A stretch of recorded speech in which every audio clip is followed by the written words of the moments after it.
untuk menjadi pembuat bonsai itu ilmu apa yang harus dipunya oleh seseorang?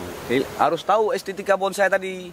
Karena dia estetika bonsai itu kan dia mempunyai cabang teratur kiri kanan muka belakang berbentuk segitiga. Punya cabang dia, punya mahkota dia. Kalau enggak tidak terjadi bonsai.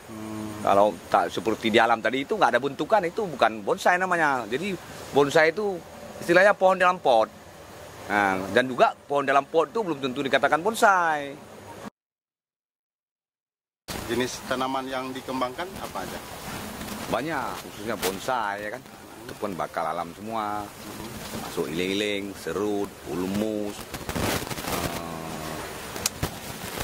Apa lagi? Yang paling banyak wahong. Kalau bahasa daerahnya kakase. Kemudian termasuk mingkro, kalau bahasa YouTube-nya ilek. Kemudian banyak lagi pohon loa, kalau bahasa Acehnya arah minyu.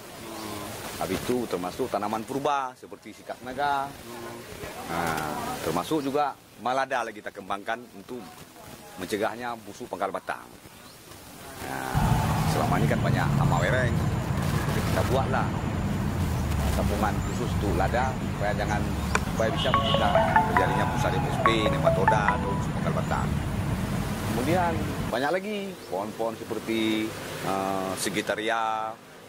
Kalau bahasa sini namanya pohon duri bercakar. Ada juga pohon bidara, tapi jenisnya bidara gunung. Kalau bahan baku itu di mana Bang ambilnya? Ambilnya di daerah pedalaman di kebun-kebun yang tidak terpakai, yang sudah dibakar-bakar gitu, yang baru buka lahan baru gitu. Bakar, kita korek. Kita pun koreknya pun kita pilih secara profesional. Jangan ambil asal ambil aja. Ini kita pilih yang kira-kira bisa kita pakai untuk kita buat satu tanaman unik, ataupun buat satu tanaman bonsai yang ada estetikanya, yang sudah berjin kalau istilah bonsai tadi itu. Udah berhantu ya? Ya, berhantu. Tapi bukan jin itu bukan hantu, artinya jin itu batang yang sudah keropos. Ya. Kalau daerah pemasarannya itu kemana Bang? Kalau pemasarannya kita masih tingkat daerah. Maksudnya di sini kan maksudnya ini masih belum bisa dikatakan kan menengah ke atas itu masih ragu-ragu membeli. Menengah ke bawah apalagi. Kita ini sekitar untuk hobi aja. Kalau bisa tuh apa namanya itu jual keluar ya jual, kalau nggak bisa ya kita kumpul sama buat suatu pameran.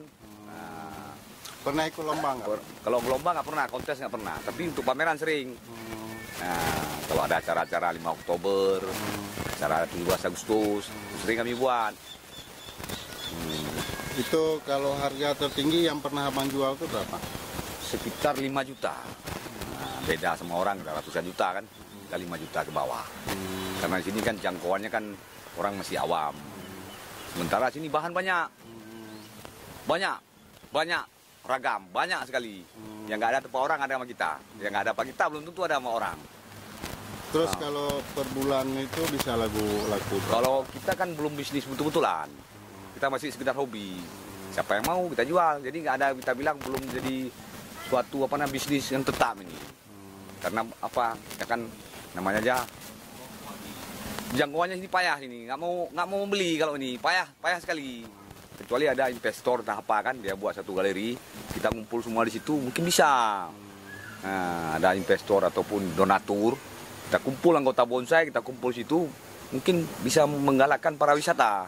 Karena ini tanamannya banyak bakal bonsai ini banyak sekali.